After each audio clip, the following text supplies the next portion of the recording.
Paz a todos os irmãos, que Deus continue abençoando a todos, não é?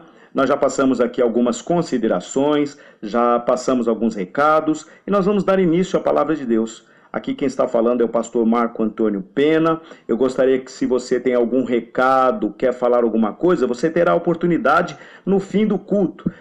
Seria bom que você falasse aqui no microfone, porque nós estamos aqui num lugar aberto, não é? Nós estamos nesse lugar que é aberto para que todos possam ouvir. Seria bom que você viesse aqui à frente. Então, nós vamos agora, nesse momento, dar início à palavra de Deus. Gostaria que você pegasse a sua Bíblia e nós vamos, então, dar início ao culto. Abra a sua Bíblia,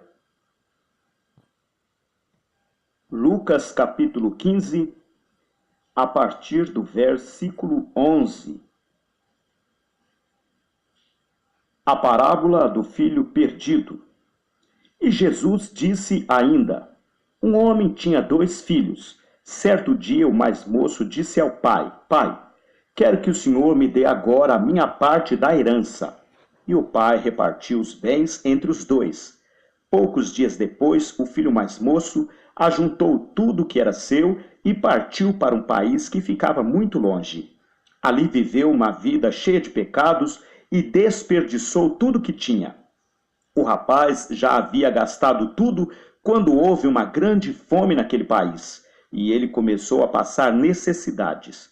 Então procurou um dos moradores daquela terra e pediu ajuda. Este o mandou para sua fazenda a fim de tratar dos porcos. Ali, com fome, ele tinha vontade de comer o que os porcos comiam, mas ninguém lhe dava nada. Caindo em si, ele pensou: quantos trabalhadores do meu pai têm comida de sobra e eu estou aqui morrendo de fome? Vou voltar para a casa do meu pai e dizer: Pai, pequei contra Deus e contra o Senhor e não mereço mais ser chamado de seu filho. Me aceite como um dos seus trabalhadores. Então saiu dali e voltou para a casa do pai. Quando o rapaz ainda estava longe de casa, o pai o avistou e, com muita pena do filho, correu e o abraçou e beijou. E o filho disse: Pai, pequei contra Deus e contra o Senhor e não mereço mais ser chamado de seu filho. Mas o pai ordenou aos empregados: depressa, traga a melhor roupa e vistam nele. Põe um anel no dedo dele e sandálias nos seus pés. Também tragam e matam um bezerro gordo. Vamos começar a festejar, porque este meu filho estava morto e viveu de novo. Estava perdido e foi achado. E começaram a festa. Enquanto isso, o filho mais velho estava no campo. Quando ele voltou e chegou perto da casa, ouviu a música e o barulho da dança. Então chamou o empregado e perguntou: o que está acontecendo? O empregado respondeu: o seu irmão voltou para casa vivo e com saúde. Por isso seu pai mandou matar o bezerro gordo. O filho mais velho ficou zangado e não quis entrar.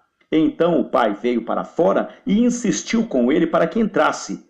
Mas ele respondeu: faz tantos anos que trabalho como um escravo para o Senhor e nunca me desobedeci, nem uma ordem sua. E mesmo assim o Senhor nunca me deu nem ao menos um cabrito para eu fazer uma festa com os meus amigos?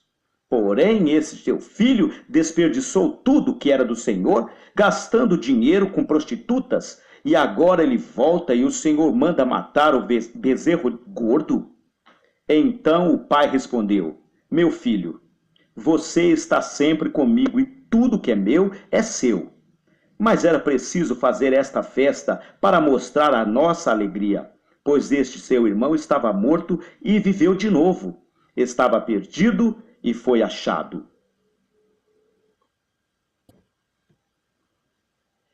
Ainda em Lucas 10, 27, está escrito: amarás o Senhor teu Deus de todo o teu coração, de toda a tua alma, de todas as tuas forças, de todo o teu entendimento, e ao teu próximo como a ti mesmo o amarás. Todos os publicanos e pecadores aproximavam-se dele para ouvi-lo, mas os fariseus e os escribas criticavam, dizendo: este recebe pecadores e come com eles. Nesta ocasião de Lucas 15, Jesus estava pregando a dois grupos, publicanos e pecadores, e fariseus e escribas. Os fariseus e escribas, qual era a diferença desses dois grupos? Primeiro, os pecadores e publicanos. Pecadores e publicanos eram um grupo de pessoas que assumiram: nós não obedecemos à lei. Nós não estamos nem aí com a lei. Eles assumiram publicamente. Toda vez que você vê lá, uma pecadora entrou na casa, ela era uma pecadora, ele era um pecador, está falando de alguém que publicamente assumiu que não vivia a lei. Tinha esse grupo ouvindo Jesus. E do outro lado tinha um grupo de fariseus e escribas, que eram extremamente zelosos com a lei. Não sei se você sabe, mas de Gênesis a Deuteronômio tem 613 leis, e eles sabiam todas de cor e obedeciam todas. Ou tentavam obedecer todas. Então ouvi esses dois grupos completamente diferentes ouvindo Jesus. E os fariseus e escribas, eles estavam questionando Jesus. Ei, por que você recebe e come com pecadores? E para responder a este questionamento, Jesus conta então 3 parábolas. Mas eu queria focar na terceira. Ele fala de uma ovelha perdida, de uma dracma perdida e de um filho perdido. Eu queria focar com vocês o filho perdido. Você conhece a história? Diz que um pai tinha 2 filhos, ou um homem tinha 2 filhos, e o mais novo pediu a herança para ele, e ele repartiu a herança, então deu para o filho mais novo, que pegou o dinheiro e foi embora. Foi para bem longe do pai. E aí gastou de forma irresponsável, e veio uma crise naquela região que ele estava, e ele começou a passar necessidade e foi procurar emprego. Achou emprego para cuidar de porcos. E aí ele estava passando tanta fome que ele tinha vontade de comer a comida dos porcos. E aí no meio desse caos, no fundo do poço, ele cai em si e ele pensa: vou voltar. Por quê? Porque os trabalhadores do meu pai têm pão com fartura e eu estou aqui passando fome. Eu vou para a casa do meu pai e vou dizer: pai, eu não sou digno de ser chamado seu filho. Me aceita como um dos seus empregados. E aí ele levantou e foi. Ele chega perto da casa dele e o pai o avista de longe. E a Bíblia diz que o pai vem correndo na direção dele e o abraça, o beija. E ele começa o discurso: pai, eu pequei contra os céus, contra ti, não sou mais digno de ser chamado seu filho. E antes que ele mude a proposta, o pai praticamente põe a mão na boca dele e fala: traz uma capa, traz um anel, traz as sandálias e veste ele, ou manda matar o bezerro e dar uma festa. Aí o filho mais velho chega, estava trabalhando, ele chega, ele ouve a música e percebe que tem dança e fica espantado. O que está acontecendo? E aí os trabalhadores, os servos falam: olha, o teu pai recebeu o teu irmão, ele voltou e deu uma festa e matou o maior bezerro para ele. O seu pai fez isso. O servo enfatiza, fofoqueiro, né? Ele matou o maior bezerro. Lembra aquele bezerrão que você estava guardando? Aquele que era seu? Teu pai matou e fez a festa. O maior bezerro. E ele diz: o quê? Ele não entrou na festa. O pai então sai e fala: filho, vamos entrar. Ele fala: olha, seu filho gastou todo o dinheiro de forma irresponsável, gastou com as prostitutas, e agora ele volta e você mata o maior bezerro para ele? Ele enfatiza de novo. Matou o maior bezerro para ele? Ele fala assim: filho, teu irmão estava morto e ele reviveu. Seu irmão estava perdido e foi achado. A gente tinha que celebrar, você sempre está comigo e tudo que eu tenho é seu. E o questionamento desse menino era o seguinte: eu nunca desobedeci uma ordem tua. O senhor não me deu um cabrito e o senhor mata o maior gado para ele? Ele gastou a maior parte da sua fortuna com as prostitutas? Este era o questionamento. E é doido porque a parábola termina exatamente aí. Ela não tem fim, essa parábola. Por quê? Porque este menino, este filho mais velho, representava os fariseus e os escribas. E era como se Jesus estivesse perguntando assim: e aí? Qual vai ser o fim da parábola? Vocês vão entrar para a festa ou não? Vocês é que fazem o fim. Eles falando para aqueles religiosos. Jesus conta esta parábola a fim de redefinir alguns conceitos na cabeça daquelas audiências ou daquelas pessoas. Eu queria ver com vocês 4 conceitos. Primeiro, quem é Deus? Segundo, o que é pecado? Terceiro, o que é salvação? E quarto, o que é santidade, ok? Quem é Deus, o que é pecado, o que é salvação, o que é santidade. E nós vamos ver esses conceitos para... Bom, primeira coisa, quem é Deus? Quem é Deus para mim? Quem é Deus para você? Jesus estava explicando isso para esse pessoal. Ele começa dizendo assim, um homem tinha 2 escravos. Não é isso que está escrito aí? 2 escravos. Lucas 15, verso 11. Um homem, então, tinha 2 empregados. Não é isso? 2 empregados. 2 profetas. 2 pastores. 2 diáconos. 2 diáconos. 2 presbíteros, então. Um homem tinha 2 filhos. Quem é Deus? Quem é Deus? Se tinha algo na agenda de Jesus, era para revelar que Deus é Pai. E não apenas Pai, porque Pai, gente, é a forma que eu abordo o meu Pai. Quando eu chego para o meu Pai, eu falo, Pai, eu quero fazer tal coisa, eu desejo fazer tal coisa, é assim que eu trato, não é? Ó Pai. Mas o que Jesus nos ensinou é chamar a Deus de Abba.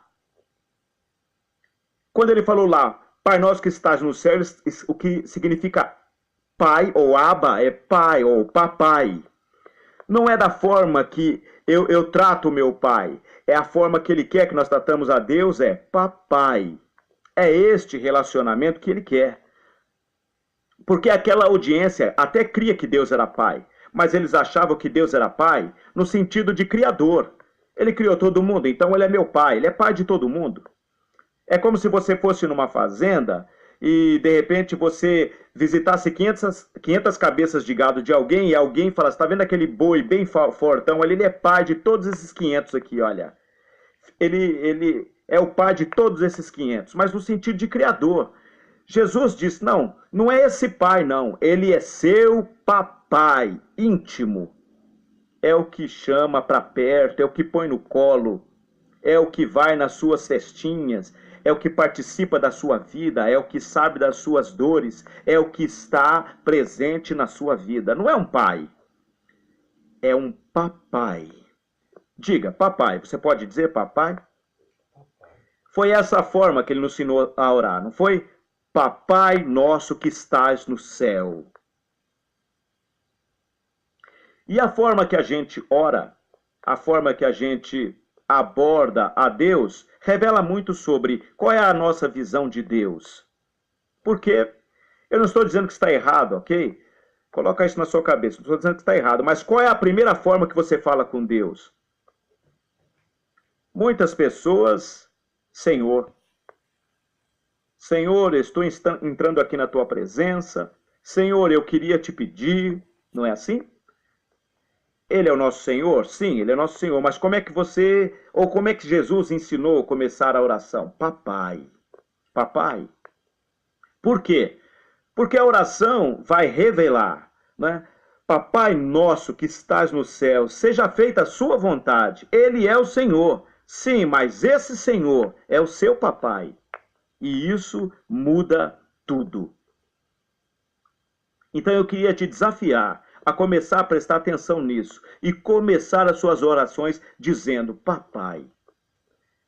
Como entrando num quarto, sabe, seu pai está deitado de chinelo, tranquilo, você fala, papai, papai, papai. Ele é o Senhor, mas esse Senhor é o seu papai. Ele é juiz? Ele é o juiz, mas esse juiz é o seu papai. Isso muda tudo. Mas não era suficiente falar para aquele pessoal que Deus era pai. Por quê? Porque quando eu falo que Deus é pai, na hora você relaciona com quem? Com seu pai. Porque a gente tem uma ideia de pai, que todos aqui de alguma forma tiveram pai, não é? Mesmo que foi abandonado, mesmo que o pai não esteja presente, mas Mas existiu um pai na história aí, essa palavra está na sua cabeça. E aí, quando eu falo que Deus é pai, o seu cérebro na hora vai querer ligar com essa figura. Eu queria então que você, ou te mostrar que tipo de pai Jesus falou que ele é. Porque fala que esse homem tinha 2 filhos e o mais novo pede herança para ele. Gente, pedir a herança com o pai vivo quer dizer o quê? Eu gostaria que o Senhor estivesse morto. Você acredita? Esse menino chega para o pai e fala: pai, deixa eu falar a verdade para o senhor. Eu estou aqui por causa das suas coisas. E o senhor não morre logo, fica comendo pão sem glúten, fazendo Cooper. Não morre nunca. Faz o seguinte, me dá a minha parte da herança e eu vou embora. E aí, está resolvido. Essa audiência, ouvindo Jesus contar, lembrando que do pai dele ou dos pais deles, na hora eles pensaram: olha, esse menino vai levar uma surra, ele vai ser expulso de casa, o pai vai deserdar ele. E aí Jesus surpreende eles dizendo: olha, Deus não é esse pai. Esse homem foi, vendeu, provavelmente não foi a metade, foi 1/3, porque o primogênito recebia o dobro dos outros filhos. Provavelmente ele recebeu 1/3, imagina. Ele desfez 1/3 da sua fortuna que ele construiu, que ele trabalhou. Pegou 1/3 e deu na mão de um filho que desejava que ele estivesse morto. Que pai é esse? Aí esse menino pega esse 1/3 e vai embora. E aí gasta de forma irresponsável. E eu não sei, de alguma forma, olha só, o menino foi para longe do pai, mas de alguma forma o pai sabia que ele estava fazendo. Porque o mais velho falou: olha, esse teu filho gastou tudo com prostituta, ou seja, tinha alguém vigiando. Você pode estar distante de Deus, ele não está distante de você. Ele está vendo. Esse menino vai para longe do pai, gasta de forma irresponsável e uma das pistas é prostituição. Ele pegou a fortuna do pai e gastou com prostitutas. Desonrou o pai. Só de sair de casa ele desonrou o pai, de gastar de forma irresponsável ele desonrou o pai, e aí começa uma crise naquela região, e ele começa a passar fome, e aí Jesus, ele sabe provocar. Era uma audiência de judeus que estava tendo ali. Era judeus que estavam ouvindo ele. E você sabe que judeus têm um problema com o animal, principalmente com porcos. Aí Jesus podia falar que o menino arrumou um emprego para cuidar de galinha, mas não, para cuidar de cavalos. Mas ele foi trabalhar com porcos. E aí ele podia falar que ele ficou com vontade de comer um porquinho, de comer um bacon, não. Ele ficou com vontade de comer a comida dos porcos. Foi o maior nível de desonra. E de repente o menino cai em si e volta. E aí aquela audiência, ouvindo Jesus, eles disseram: bom, esse menino vai levar uma surra agora. O pai já está tirando a cinta, vai bater nesse rapaz. O pai viu ele de longe, correu, vai chegar para ele e falar: o que você veio fazer aqui? Vai embora. O pai saiu correndo e se jogou no pescoço dele e começou a beijar o moleque fedendo porco. Quê? Deus é assim? Eu pego 1/3 da fortuna dele, gasto com prostitutas e volto porque estou passando fome e ele corre na minha direção, pula no meu pescoço e beija o meu rosto fedido e manda trazer a melhor capa, que provavelmente era dele, manda trazer um anel, sandálias. Mas essa parte não é a mais escandalosa. A mais escandalosa vem agora. Gente, quanto esse menino ficou fora? 1 ano? 2 anos? Eu chutaria aí uns 3 anos.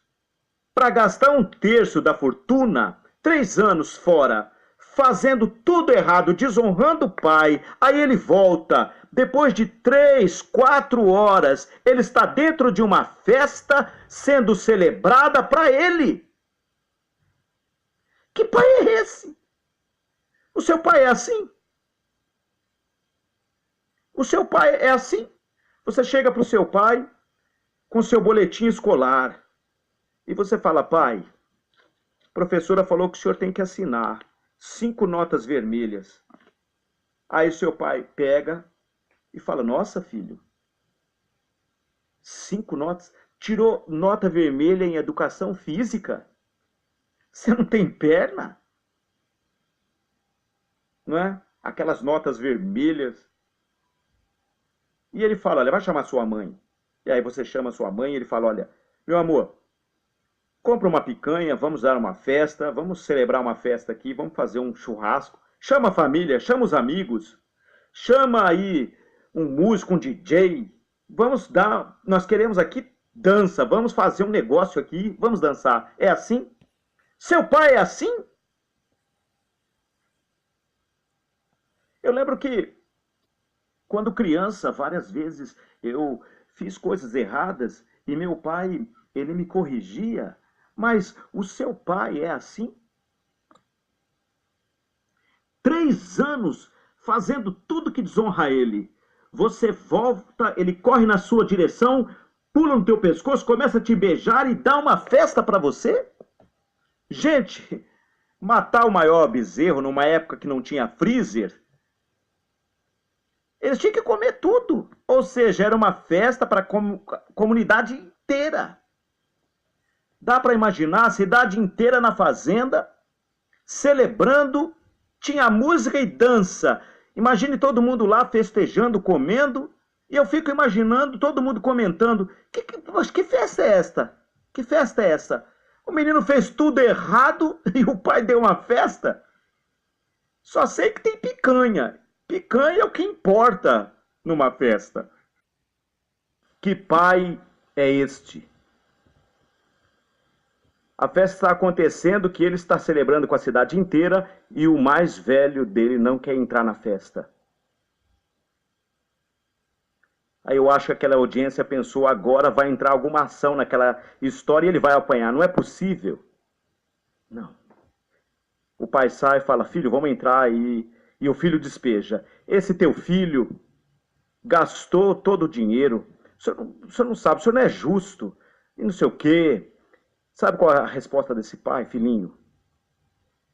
Lá no original é filhinho. Filhinho, vamos entrar. Ele estava morto e reviveu. Ele estava perdido e foi achado. Filhinho, talvez Deus não seja quem a gente pensa que ele é. Ele é um papai e não é igual ao nosso pai. Ele é um outro tipo de pai. Quem é Deus? Deus é pai. Segunda coisa que Jesus queria redefinir através dessa história é: o que é pecado? Pecado para aquela audiência era desobedecer a algumas das 613 leis. Era uma lista e eles ficavam observando todas, e a partir do momento que alguém desobedecia a uma dessas listas, eles falavam, bom, essa pessoa está em pecado. Então esses eram os pecadores porque eles não obedeciam aquelas leis. E eles sabiam que pecado, o principal efeito do pecado é nos afastar de Deus. Ele nos afasta do Pai. E é muito óbvio quando você chega no mais novo que ele está em pecado, porque ele está longe do Pai. Ok? Se envolveu com prostituição, com porcos, gastou de forma irresponsável, fez tudo errado. Ele está em pecado, é óbvio que está longe do Pai. Agora, o problema que Jesus causa é quando chega no mais velho. Por quê? Porque Jesus deixa claro que ele está longe do Pai, que ele não tem um relacionamento com o Pai, mas ele põe uma frase na boca do mais velho que complica absolutamente tudo. Eu nunca desobedeci nenhuma das suas ordens. E a minha pergunta é, como que alguém nunca desobedeceu nenhuma das ordens porque o pai não o repreende, não desmente o que ele falou? Esse menino era irrepreensível, eu nunca desobedeci nenhuma das suas ordens, como que alguém deste nível pode estar longe do pai? O que é pecado? O que é pecado? Eu queria que você colocasse isso no seu coração, só reafirmando tudo que a gente já comentou aqui. O que é pecado? Pecado é não amar o Pai acima de todas as coisas e o seu próximo como a ti mesmo. Grava isso no seu coração, porque pecado vai muito além de uma lista de regras.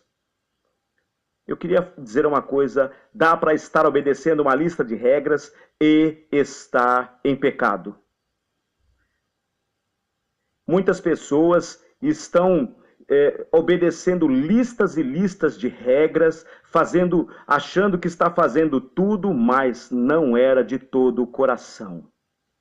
Ou seja, eles faziam o que Deus queria, mas não amavam a Deus acima de todas as coisas, eles estavam em pecado. E o que esses meninos amavam? O mais novo, ele amava as coisas do pai, mais do que amava o pai. É por isso que ele chega e fala: pai, me dá as coisas, eu vou embora. É por isso que ele estava em pecado, porque ele amava mais as coisas do pai do que o pai. Agora, o mais velho estava em pecado, por quê? Porque amava mais as coisas do pai do que o próprio pai. Cadê o meu cabrito para celebrar com os meus amigos que o Senhor me deve? Os dois eram iguais.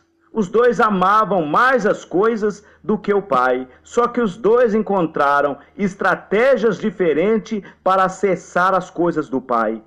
O mais novo, ele, através da maldade, através do seu... ele decidiu ir para longe do pai para colocar a mão na herança. Ele finge que Deus não existe e vive a vida dele de forma liberal, aí ele acessa as bênçãos de Deus. O mais velho, sabe como que ele tentou acessar as coisas do pai, obedecendo tudo que o pai mandava. Eu faço absolutamente tudo que Deus manda, aí eu posso pôr ele na parede e falar: agora o Senhor tem que me abençoar, me dá as minhas coisas. Fica claro nesse texto que ele não obedecia o pai pelo pai, ele obedecia o pai pelas coisas, que era o verdadeiro Deus dele. O mais novo se perdeu na sua maldade, o mais velho se perdeu na sua bondade. Que filho é você hoje aqui? Será que você é o filho que nasceu aqui dentro e que tenta manipular Deus através da sua obediência? Cadê as minhas coisas? Sou dizimista fiel? Como é que eu perco meu emprego?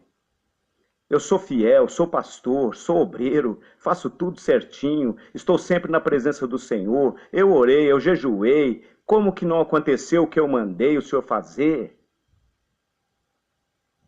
Você acredita que esse menino ele chega para o pai e fala assim: ei pai, que representa a Deus, o Senhor não sabe usar os bezerros da nossa fazenda, eu vou ter que ensinar para o Senhor como é que usa um bezerro? Como é que o Senhor não me consultou antes de matar o maior bezerro? Que filho é você? O que é pecado, gente?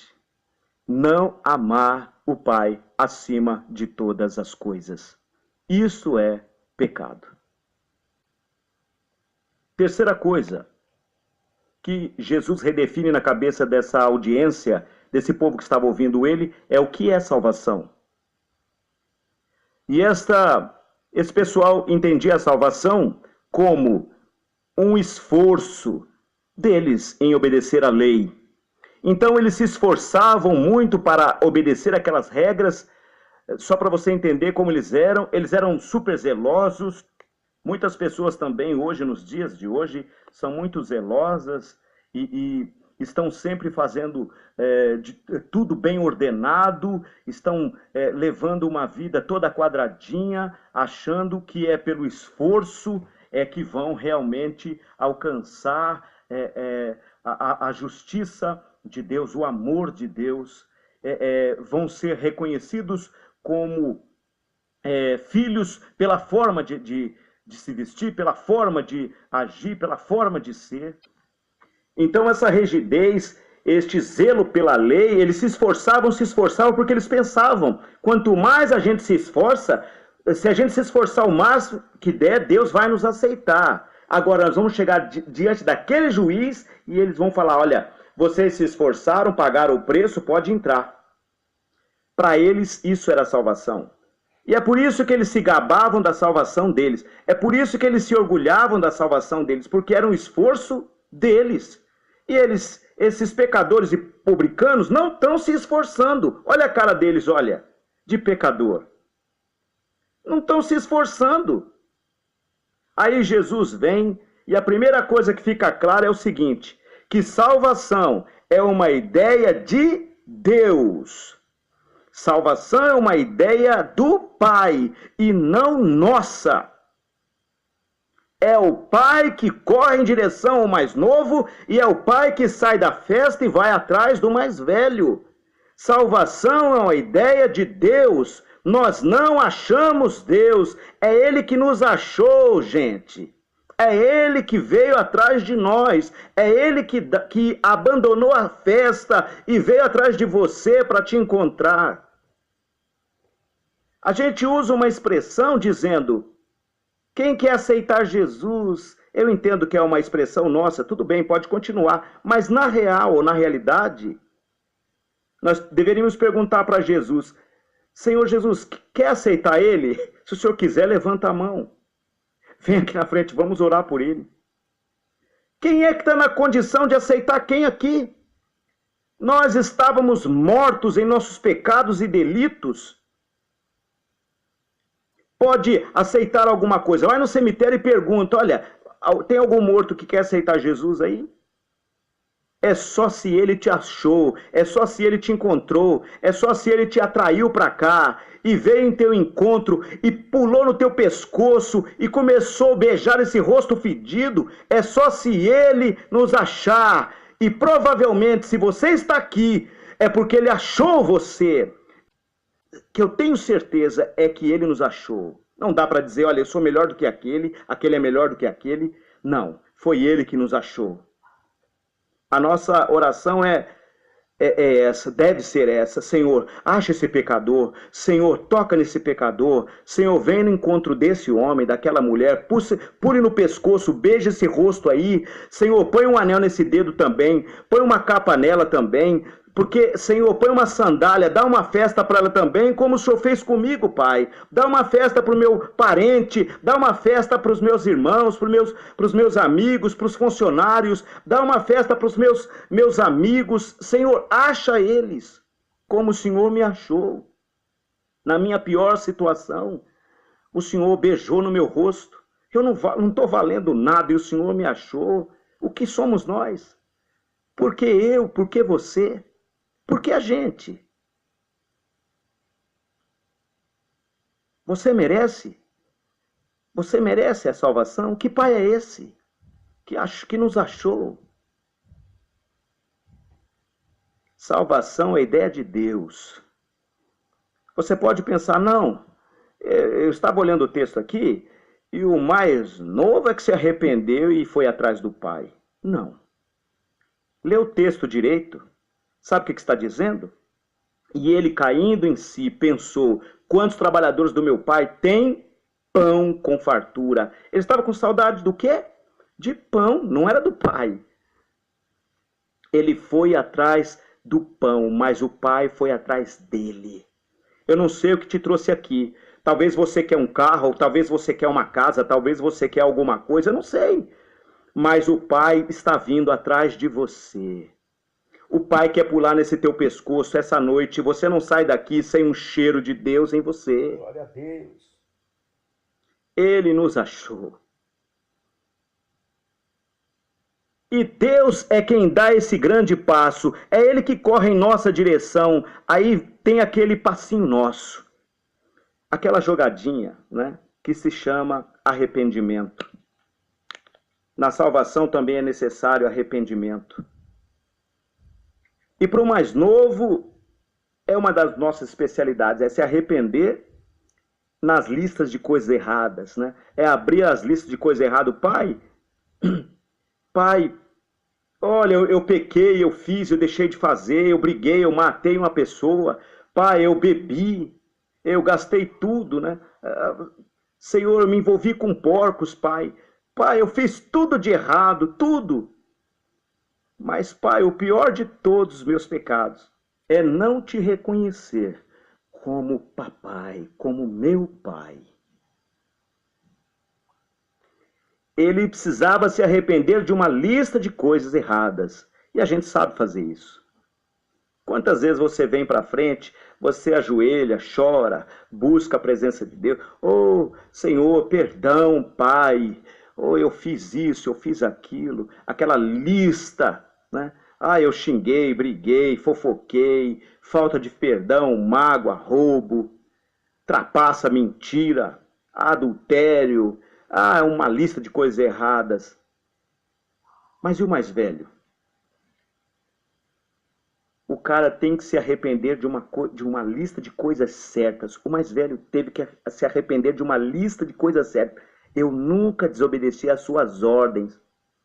Como se arrepender de uma lista de coisas certas? O mais novo se arrependeu de uma lista de coisas erradas. Mas o mais velho precisava se arrepender de uma lista de coisas certas. Porque ser cristão, gente, é muito mais profundo do que a gente imagina.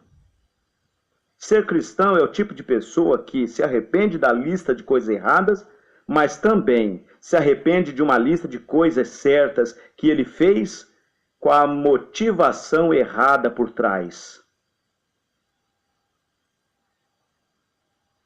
Talvez algumas pessoas precisariam vir diante do altar nessa noite, dizendo: Pai, eu me arrependo de um jejum que eu fiz, porque não foi por ti, foi para ter as suas coisas.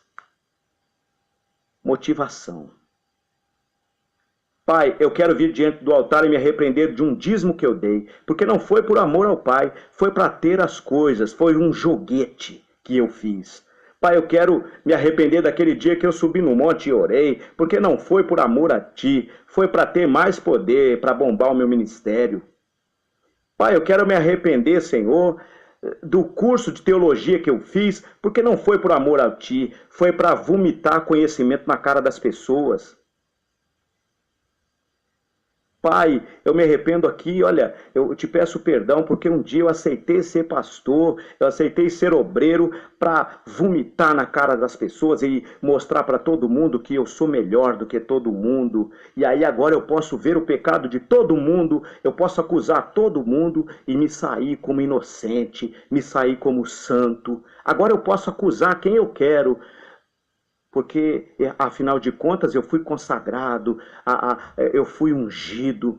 É se arrepender da lista de coisas erradas, mas também nós precisamos urgentemente se arrepender de uma lista de coisas certas que estamos fazendo com a motivação errada por trás. Faltou o coração, se faltou o coração, faltou tudo. E quantos aqui estão precisando colocar essa lista de coisas certas diante do altar de Deus? Por quê? Por que você faz o que você faz? Salvação é uma ideia do Pai. E salvação requer arrependimento nosso, na nossa lista de coisas erradas e na nossa lista de coisas certas. E por último, o que é santidade? A grande pergunta entre os jovens é: como andar em santidade? Andar em santidade. Essa é a grande dúvida. Essa é a grande questão. Como andar? Por exemplo, essa audiência estava usando o médico enfatizar a lei.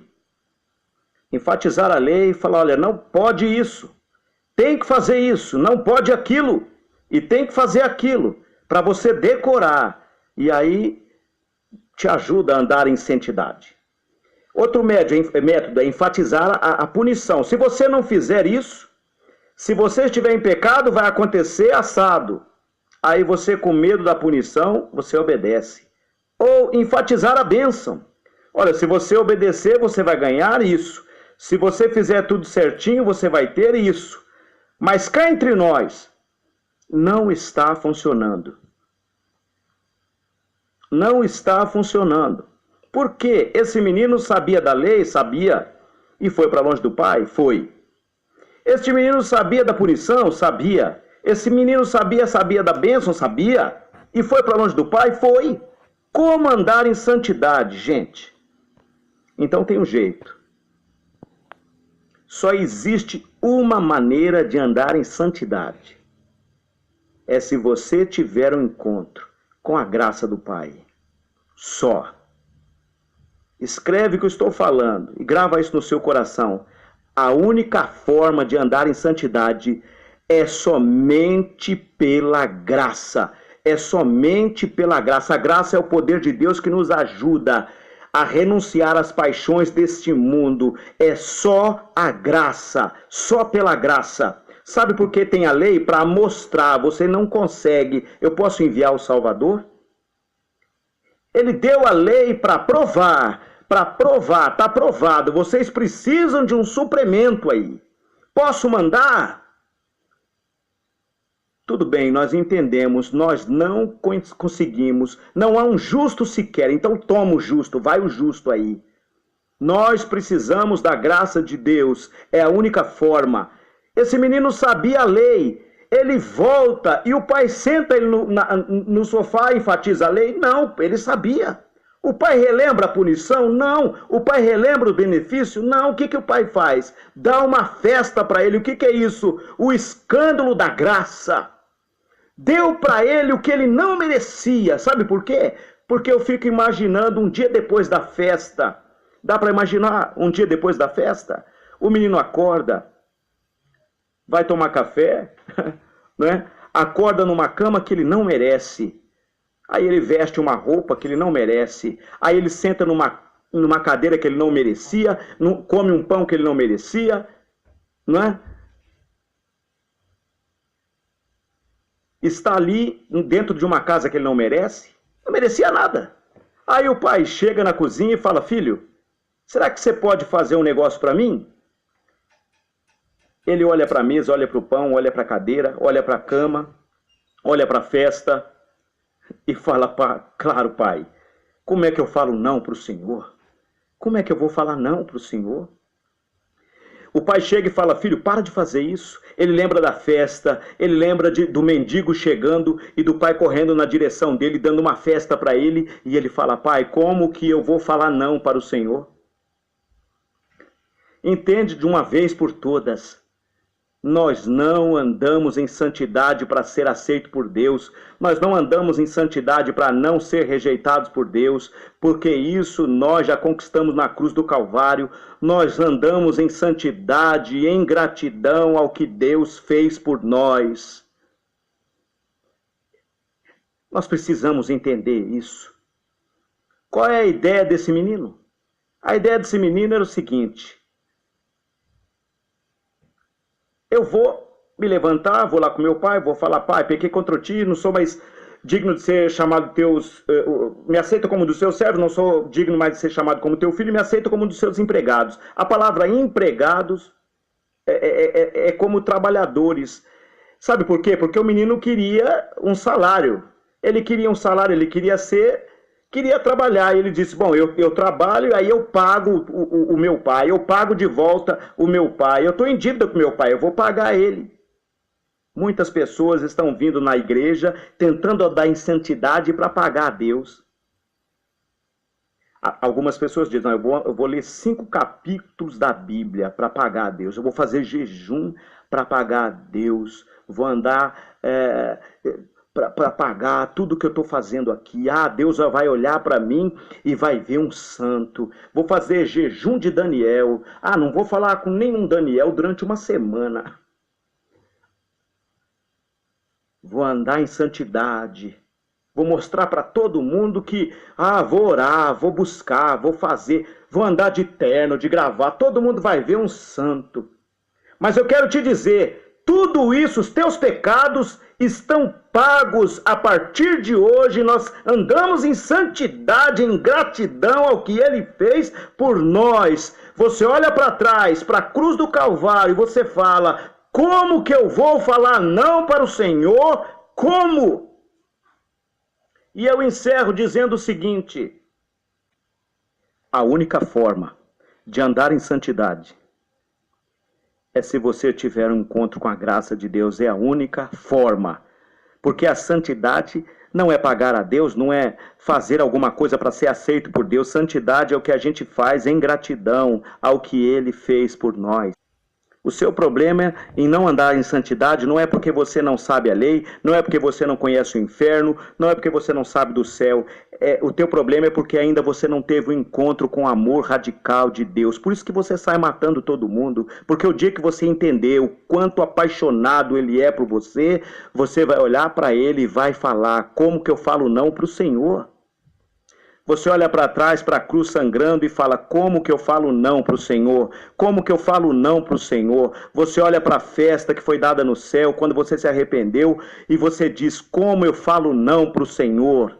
Como? Você irá amar as pessoas, você irá amar as pessoas e vai dizer: como que eu não posso amar? Como que eu não posso amar? Como que eu não posso amar que está no mais puro lamaçal do pecado, se Jesus me resgatou? Quem pagou a conta para esse menino voltar? Quem pagou a conta? Quem que pagou a conta para o menino voltar? Porque esse menino precisava viver agora em resposta, em gratidão ao preço que foi pago para ele voltar. Sabe quem que pagou a conta? O que estava mais bravinho, o que estava magoado. O filho mais velho pagou a conta. Sabe por que ele estava tão bravo em relação ao bezerro mais gordo? Porque o bezerro era dele. Sabe por que ele estava bravo? Porque todo o bife que aquele menino comesse daqui para frente seria o bife dele. Aquela sandália era dele, aquela capa era dele, aquele anel era dele. Porque o pai falou: tudo que eu tenho é seu. E o pior, se ele aceita o filho de novo, ele teria que repartir a herança de novo. Mas eu tenho uma boa notícia para te dar. Os fariseus não são nossos irmãos mais velhos. O nosso irmão mais velho se chama Jesus. Se alguém não está te aceitando, se alguém não gosta de você, se alguém não está nem aí com você, os fariseus não vão te aceitar. Os fariseus vão reclamar quando você voltar e eles olharem e ver uma túnica em você e anel nos seus dedos. Eles vão ficar nervosos, irritados, eles não vão entender. Mas escuta, eles não são o seu irmão mais velho, eles não são. Sabe quem é? Jesus Cristo é o seu irmão mais velho.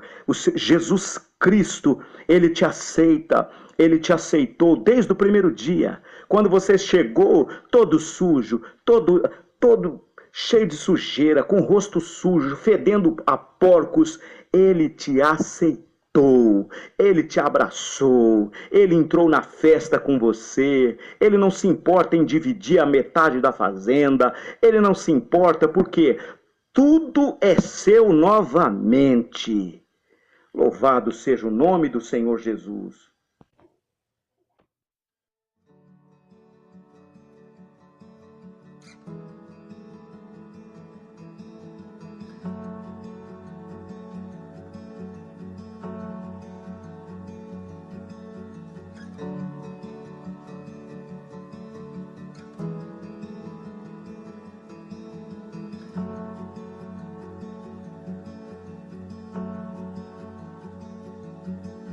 Contudo, aos que receberam e aos que creram em teu nome,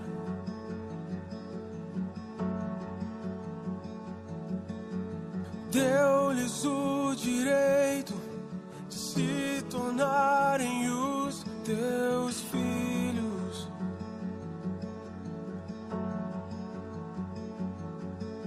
O Espírito de Deus testifica com o nosso espírito